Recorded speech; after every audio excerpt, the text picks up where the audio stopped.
Every day is a good day. It's a blessed day. Trust me. Uh, when I talk to people and they have no time to study, that sucks, especially if they're married, they have kids, they have two, three jobs, other obligations. It reminds me of a good friend of mine, Joe.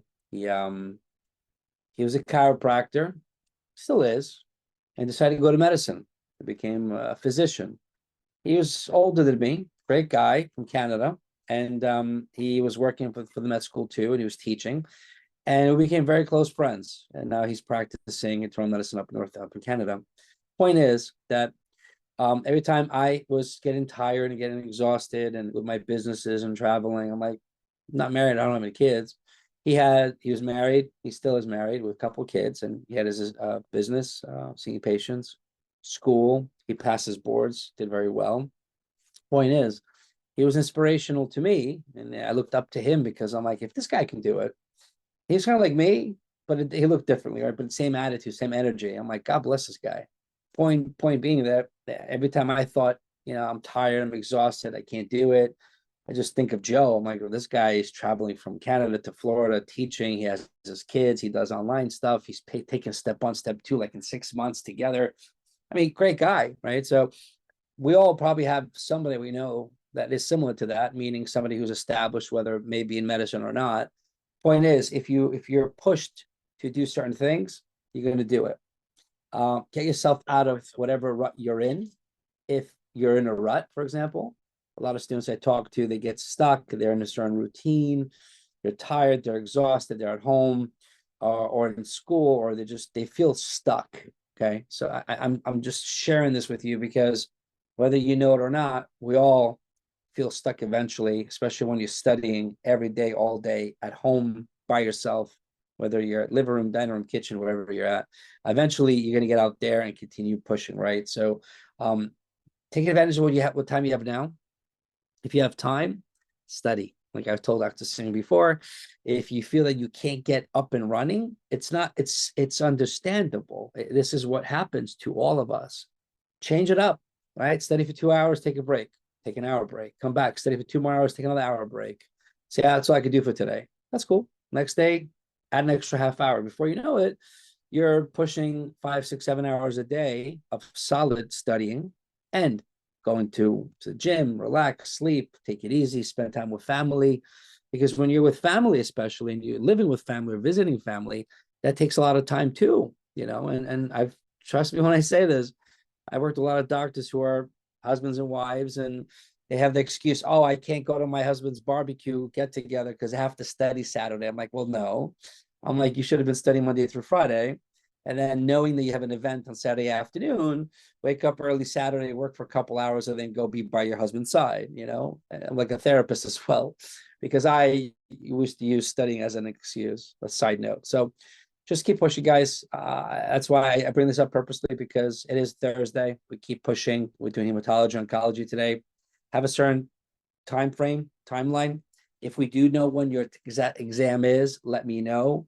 Contact me so then I can then put a plan together, figure out where you're at and where you need to be. Okay. Today, hematology, oncology, I think is a great specialty, wonderful spot for many, many points, but also depends how they taught you in school, and if you're familiar with the different topics that you can use to your advantage, for your advantage. One thing I would suggest, and those who know me well already, something like lap score, like the lap score, right? That maybe doesn't ring a bell, or it does ring a bell, but little things like that in hematology and oncology can help you leverage the information, right? And that makes a lot of sense, right? So let me share my screen in a second, and just provide some advice here, like I usually do. So for example, when you have like the lap score, okay, we might not know what it is, maybe it's something new to you, but when you have the lap, right, lap score, for example, some things help you differentiate certain conditions. So leukovoid reaction, lap is up. CML, lap is down. Now, that might not make any sense to you now, understandable, but when you are studying and you're trying to have the mindset of, I don't want to learn it all again, I just need to know if I have a case in front of me, what am I looking at? Is it ALL, AML, CML, CLL? The more you know of every condition, the better it is for you. So the cases will provide a lab score sometimes. And if they do, you're like, well, I know lab is always CML is down. So if you do see lab in the question stem, that is a bonus for you. There's many bonuses. You need to know this information. So if it's not a strong subject or system for you, I get it. But again, every system has its key points. And as you go through hematology, oncology, when you do go through it, whenever your time is, couple of things. Either A, spend 5 to 7 days, watch every video in the video series that you choose, take your notes, good. The other approach, which I have a lot of students do, is after you've done that once and you come around for a second time, I would just do this. I'd open up 2 blocks of 40 of hematology oncology. I just see those 80 patients and assess my weaknesses and see where exactly do I need to focus more attention on. Because don't fall for the trap of reviewing and reading over and over and over again, because you'll read all day, read all night, and still get questions wrong. So as you can see, tables like this, neoplasms, mature B cells, non-Hodgkin lymphoma, you most likely know most of this information is very familiar. It is, okay, fine. At the same time, do you know certain key points that they're going to throw at you? Maybe genetics, maybe adults versus kids, or certain structures or certain specific pathognomonic findings. If you haven't realized this by now, age is huge, location is huge. Use that to your advantage. It's not easy, this stuff. To memorize, it's challenging. To learn it is challenging again.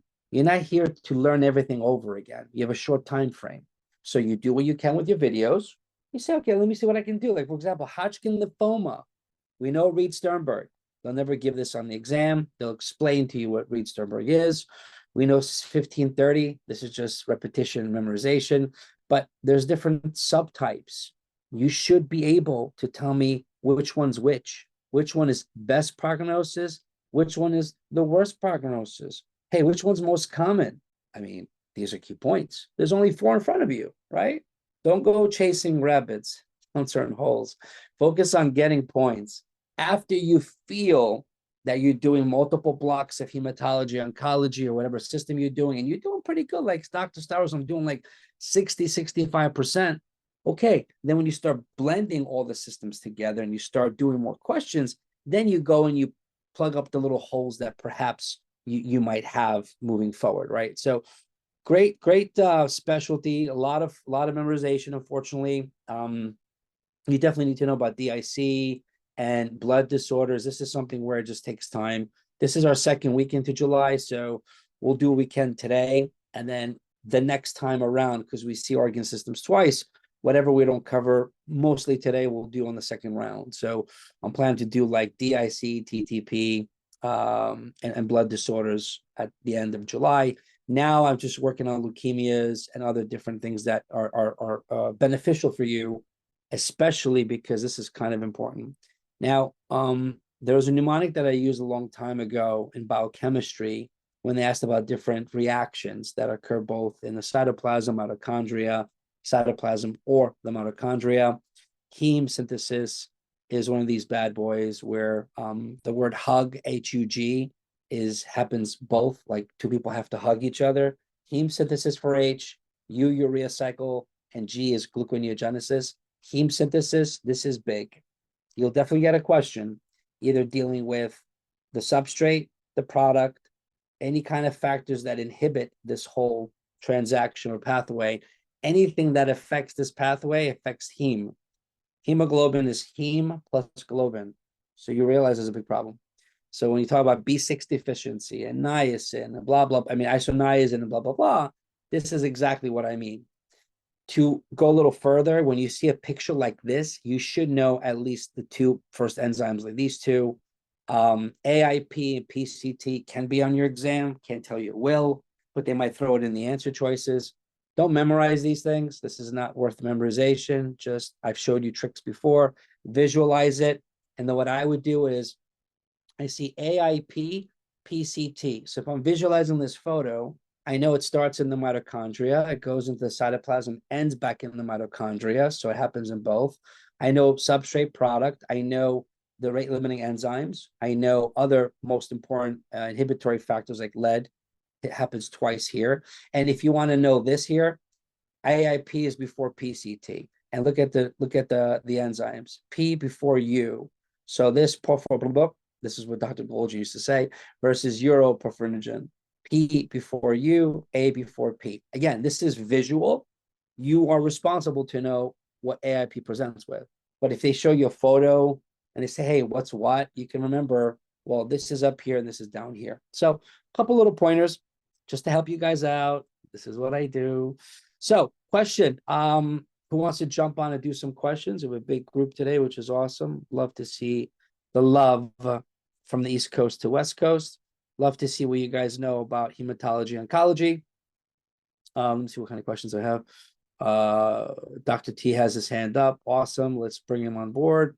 And let me see, I have about 25 questions that I selected for us. Dr. T, what's up, buddy? How you doing? I'm good, Doc. How are you doing today? Awesome, man. Awesome. You feeling great? Ready to attack? Yeah, I'm ready to attack. All right, man. So how do you feel about hematology oncology? What specifically are you strong in versus what do you think is your Achilles heel when it comes to this specialty? Yeah, I think I have a decent understanding of the leukemias and the anemias. Cool. Awesome. Yeah. So let's attack a few questions. And again, we're going to do a couple questions. You might know it, might not know it. That's fine. If it is a question that you know because you've done AMBOSS, clearly you know the answer. But I want you, whoever's doing these questions, to walk us through your thought process. Just don't choose the answer because then it's not beneficial, right?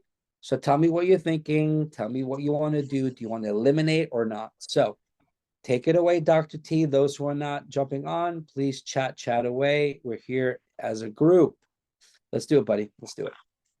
53-year-old woman with rheumatoid arthritis comes to the physician for a follow-up examination 1 week after being discharged from the hospital.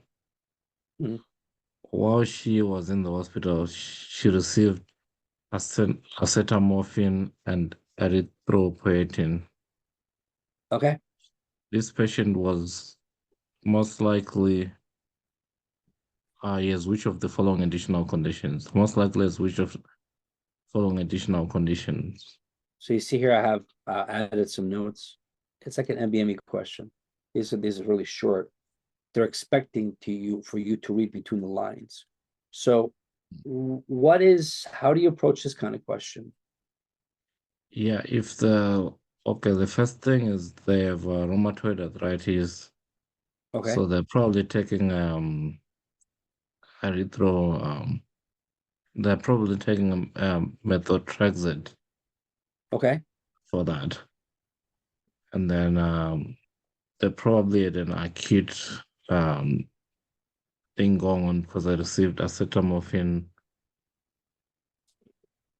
for pain in the hospital, and then So they're probably anemic as well because they got erythropoietin okay. So in the they're expecting you to put some things together and to go further, right? Like a little more involved. So we have a 53-year-old female. All we know is acetaminophen and erythropoietin. So what do we have to insinuate? What do we have to kind of think? Keep walking, keep working us through. Yeah, I'm thinking anemia, like um, probably like some kind of anemia or some kidney issue. Okay. But So how about we start knocking out some answers? Because again, if you're able to read the scenario and get the answer, that's awesome. But sometimes you read the scenario like, I don't know what they want from me. I have no idea. I'm just not connecting. Whatever the case is, got it. Can we go through the answer choices and use that as leverage to perhaps